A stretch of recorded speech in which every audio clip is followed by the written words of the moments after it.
Hello there, mates. Here is our last day together, you, me, and Treasure Island. Today we are going to be reading about the famous pirate known as Blackbeard. This will be our last reading in Enrichment number 2, and after today you will see me no more. So let's go ahead and get started. It looks like this in case you're following along in the book. And let's read all about Blackbeard, a famous pirate. Treasure Island is a literary work of fiction. However, there are a few real people referenced in the story. One is a pirate known as Blackbeard. Blackbeard was an Englishman. His true identity is believed to have been Edward Teach or Edward Thatch. He was probably born around the year 1680 CE. Not much else is known about his early life. It is believed that Edward Teach began his career as a sailor. He likely sailed out of Bristol, just as the crew of the Hispaniola does in Treasure Island. He is said to have fought for the British and against the French during Queen Anne's War from 1702 to 1713. When the war ended, many seamen like Teach found themselves without a job, and quite a few of them turned to piracy. At first, Teach worked for another pirate named Benjamin Hornigold. He soon rose through the ranks and got his own ship. Eventually, he went into business for himself. After just a few acts of piracy, people began to call him Blackbeard. You can probably guess how he got that nickname. He had a long black beard. He kept it braided, tied with ribbons, and tucked behind his ears. Blackbeard was tall and thin. He wore a dark hat with a wide brim, a long, brightly colored coat, and black boots that came up to his knees. He would light pieces of cord and put them in his hat brim. When he expected trouble, he carried 3 pistols and a cutlass. Although many pirate ships flew the Jolly Roger, the iconic black flag with a white skull and crossbones, pirates often designed their own signature versions of the familiar flag.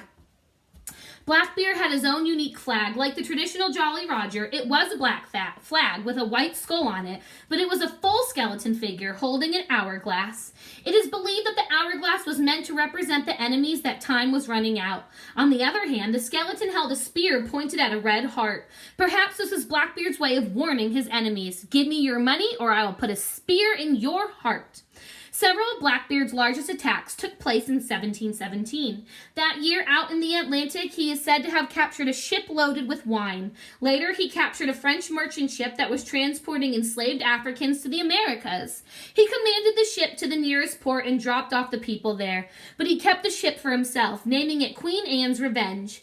Blackbeard outfitted the merchant ship to be the ultimate pirate ship. He installed 40 cannons on the deck, then he headed out for more treasure. Blackbeard and his sea dogs sailed the Atlantic Ocean up and down the coast of North America, scaring people and attacking ships as they went along. He also sailed to many islands in the Caribbean, such as Hispaniola, Cuba, and the Bahamas. One of Blackbeard's favorite ports was New Providence Island in what is now the Bahamas. All of the pirates liked to drop anchor off New Providence Island because almost everyone there was a pirate. There were no police officers to arrest them. They could sell things and nobody asked any questions. One of the best things about New Providence Island was its harbor. It was deep enough for small and medium-sized ships to dock, but not deep enough for large French and British warships. So pirates could sail into port, but the naval officers who were sent to catch them could not. Blackbeard was so successful that for a while in 1717, he commanded 8 pirate ships. He began to refer to himself as the Commodore. A Commodore is a top officer in the Navy who usually commands not just one ship, but a whole fleet of ships. Blackbeard became so powerful that he could actually blockade entire cities. That is exactly what he did one time in what is now Charleston, South Carolina. He sailed in with several of his ships, dropped anchor just outside the harbor, and demanded the people of Charleston bring him various supplies, including medicine. The people of Charleston were so terrified of Blackbeard that they brought him what he wanted. Eventually, Blackbeard became so successful and stole so much that many law-abiding people finally decided they had to do something about the pirate problem. The British government passed a law that said pirates who were willing to give up the pirate life could receive a full pardon.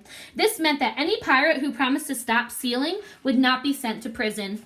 Blackbeard agreed to give up his life as a pirate, and for his cooperation, he received a pardon. However, it is possible that he really never intended to get out of the pirate business because just a few months later, he went right back to his dishonest ways. This time, he worked mainly off the coasts of North Carolina and Virginia. The governor of Virginia decided to stop Blackbeard and his fellow pirates. He raised money and hired a British Navy captain named Robert Maynard to go after them. In November 1718, Maynard located Blackbeard off the coast of Ocracoke Island in North Carolina.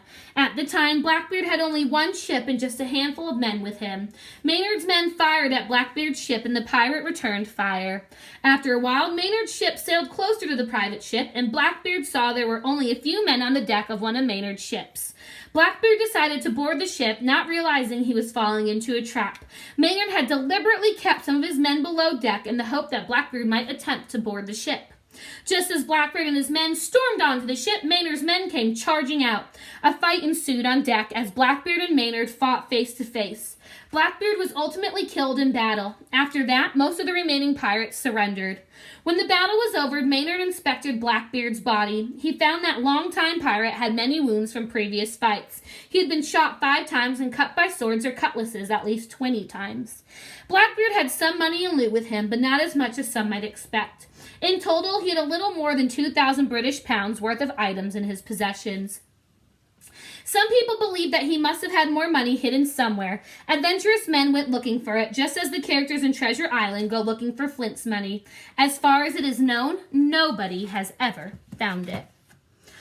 Well, mateys, that's the end of our journey together through Treasure Island. It was a pleasure being your guest teacher during these last few weeks. Don't forget to do enrichment number 2 on your Google Classroom.